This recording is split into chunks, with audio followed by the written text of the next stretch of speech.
Here comes the charity case. My brother-in-law Victor announced the moment I walked through the front door, shopping bags of gifts in my arms. Everyone hide your wallets. The entire living room erupted in laughter, and my 7-year-old twins stood frozen beside me, their small faces twisted in confusion. I'd been married into the Castellano family for 9 years. 9 years of these jokes. 9 years of being reminded that I came from nothing while they came from 3 generations of restaurant empire money. What Victor didn't know, what none of them knew, was that his beloved flagship restaurant was 60 days from bankruptcy, and I was the anonymous investor who'd saved it 18 months ago. My husband Marco squeezed my shoulder apologetically as he took the bags from my hands. His family had never accepted me. Not when we started dating in college. Not when we got married despite his mother's tears. Not when I gave them 2 beautiful grandchildren who apparently inherited my unfortunate genes instead of the prestigious Castellano features. Victor, come on, Marco said weakly. It's Christmas. What? I'm just joking. Natalie knows I'm joking. Right, Natalie? I smiled the smile I'd perfected over 9 years. Of course. Merry Christmas, everyone. My daughter Sophia tugged my sleeve. Mommy, what's a charity case? Before I could answer, Victor's wife Gabriella chimed in, her voice dripping with false sweetness. It means someone who needs help, sweetheart. Someone who can't take care of themselves. My son Lucas looked up at me with his father's dark eyes. But you take care of us, Mommy. That's right, baby. Don't worry about it. I guided my children toward the massive Christmas tree in the corner of the Castellano family mansion. This house had intimidated me when I first saw it. 12 bedrooms. A pool house. Staff quarters.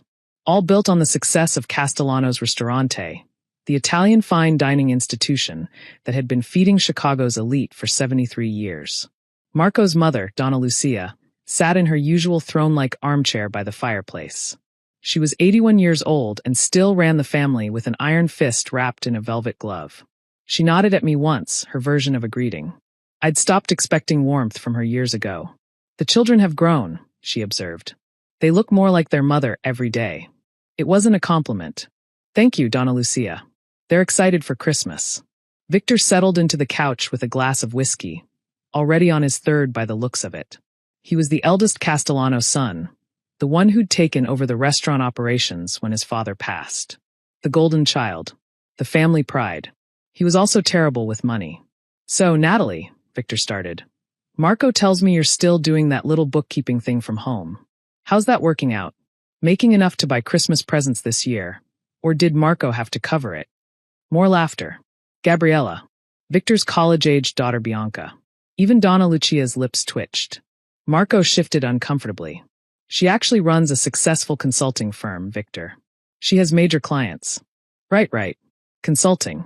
Victor made air quotes. That's what people call it when they can't get real jobs.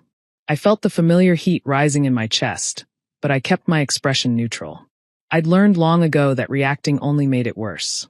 The Castellanos fed on reaction. They saw emotion as weakness, and weakness as confirmation that I didn't belong. My clients seem to think it's a real job, I said mildly. They pay me like it is. Sure they do. Victor winked at Marco. Brother, you really should have listened to Mama. That Benedetti girl would have been perfect for you. Her family knows how to make money. Victor. Marco's voice had an edge now. Stop. What? I'm just saying.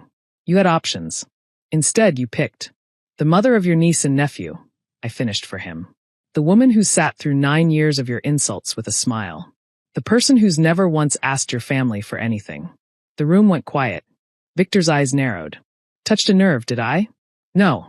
Just stating facts. Like you always do. Donna Lucia raised one thin eyebrow. I'd surprised her. Good. Christmas dinner was the usual elaborate affair. Catered by Castellanos, of course. 7 courses. For wines. The children ate in the kitchen with the staff, which I'd fought against for years before giving up. Castellano tradition, Donna Lucia insisted. Children don't belong at the adult table. During the main course, Victor held court as always, bragging about the restaurant's success, the new location they were planning, the celebrity clientele. We're expanding to Miami next year, he announced proudly. Already got investors lined up. Big money. Serious people. I kept my eyes on my plate. How much are they investing? Marco asked. $2.5 million. Private equity firm. Very exclusive. They came to us, actually. Said Castellanos was too valuable to fail. I took a long sip of wine. The investment had been 3.2 million, not 2.5. And it hadn't been a private equity firm. It had been me. Through my holding company, Northbrook Capital Partners, which existed on paper and in bank accounts, but had no public face. Victor had been so desperate 18 months ago that he'd accepted the money without doing proper due diligence on the lender. He'd been weeks away from defaulting on his business loans. The flagship restaurant had been hemorrhaging money due to his mismanagement. His expansion to the second Chicago location had drained every reserve. I'd seen the financials through Marco, who'd vented to me about his brother's incompetence without knowing I was taking notes. I'd made a decision, a calculated one. I'd saved the restaurant anonymously because it was Marco's family legacy. Because my children deserved to inherit something, even if their grandmother looked at them like disappointments. Because I knew that someday, somehow, the truth would be useful. That day had arrived. After dinner, the gifts were exchanged. The Castellanos gave my children expensive toys that felt like obligations. My gifts to them were politely received and immediately set aside. Victor didn't even open the bottle of rare scotch I'd brought him. "Thanks for trying," he said with a patronizing pat on my shoulder. "Maybe next year you can afford the good stuff." It was a $400 bottle. But I just smiled. At 10 p.m., I gathered my exhausted children and told Marco I was taking them home. He wanted to stay longer. Donna Lucia had requested a family meeting about the business. So I drove back alone with Sophia and Lucas asleep in the back seat. That night, I sat in my home office and opened my laptop. The loan documents were all in order. The terms were clear. Northbrook Capital Partners had provided $3.2 million at 8% interest, with full repayment due in 36 months or upon demand of the lender with 90 days' notice. Victor had made 12 interest payments. He'd missed the last 2. I drafted an email to my attorney. Then I drafted a letter to Victor's banker. Then I waited. January 2nd arrived cold and gray. I was making breakfast for the twins when Marco came into the kitchen, phone pressed to his ear, face pale. "What do you mean renegotiate? Who's the lender? What partner?" He listened for a long moment. "I'll call you back." He set down the phone and stared at me. "Something wrong?" I asked, flipping a pancake. Victor just called. His banker says the private lender wants to renegotiate the loan terms. They're demanding a meeting. In person. Tomorrow. That sounds serious. It is serious.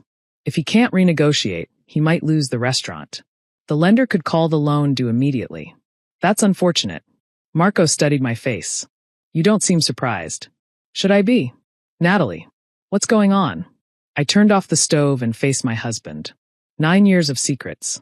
9 years of building something in silence while his family mocked me. I'd wanted to wait longer. I'd wanted the reveal to be perfect. But Victor had called me a charity case in front of my children, and some things couldn't wait. "I'm the lender, Marco." He laughed. Then he saw my face. "That's not possible. Northbrook Capital Partners. I created it 6 years ago. I've been doing private lending and investment consulting for select clients. Primarily distressed businesses. You don't have that kind of money." I pulled out my phone and opened my banking app. I turned the screen toward him. That's not." He sat down heavily. "Natalie, that's $6.4 million in liquid assets. Another $2.1 million in real estate investments. Your brother's restaurant owes me $3.2 million plus 18 months of interest." Marco's hands were shaking. "Why didn't you tell me?" "Because I wanted something that was mine. Something your family couldn't touch or criticize or diminish. I grew up poor, Marco. You know that. Everyone knows that. Your mother looked at me at our wedding like I was something stuck to her shoe. Victor's been calling me a charity case since the day we met. I needed to prove to myself that I could build something real. But why save the restaurant? Why help Victor? Because it's your family's legacy.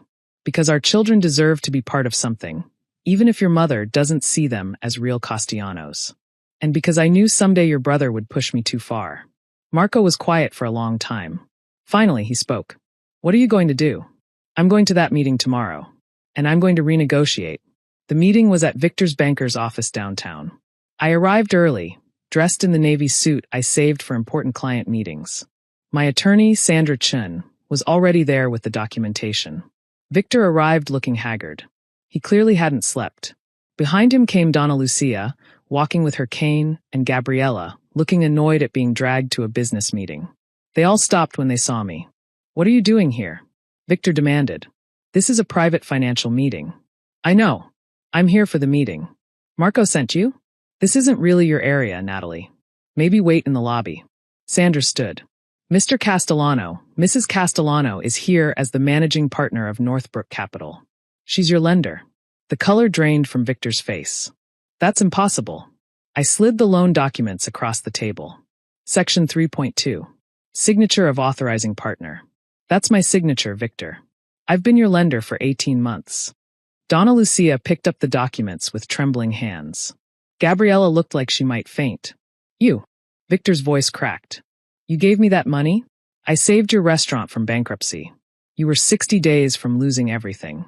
The bank had already rejected your loan extension. No legitimate investor would touch you with your financials. So I stepped in. Quietly. Anonymously. Why? Because despite everything, I love your brother. Because my children carry the Castellano name. Because I'm not the heartless charity case you think I am." Victor sank into a chair. "I don't understand. You're a bookkeeper. I was a bookkeeper. 10 years ago. Then I started consulting. Then I started investing. I built a portfolio while you were busy mocking me at family dinners. I opened another folder. You've missed 2 interest payments. According to our agreement, I have the right to call the full loan due immediately. You can't. I don't have $3 million. I know you don't. That's why we're here to renegotiate." Donna Lucia finally spoke. "What do you want?" I looked at the woman who'd spent 9 years treating me like dirt beneath her designer shoes. "I want respect. For me, for my children, for the family I've built with your son. I want the charity case jokes to stop. I want Sophia and Lucas to sit at the adult table on holidays. I want to be introduced by my name, not as Marco's wife like I'm an afterthought." "That's it?" Victor asked. "You're not taking the restaurant?" "I'm not interested in taking anything. I'm interested in being treated like a human being." I slid a new contract across the table. Extended terms. Lower interest rate.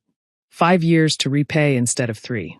In exchange, you hire a proper CFO, submit quarterly financials for my review, and never call me a charity case again. Victor read through the document. His hands were shaking. These terms are more than fair." "I know. Because I'm not trying to destroy you, Victor. I'm trying to make you understand that the woman you've mocked for 9 years is the reason you still have a business." He signed the papers without another word. Donna Lucia stopped me on the way out. Her eyes were wet.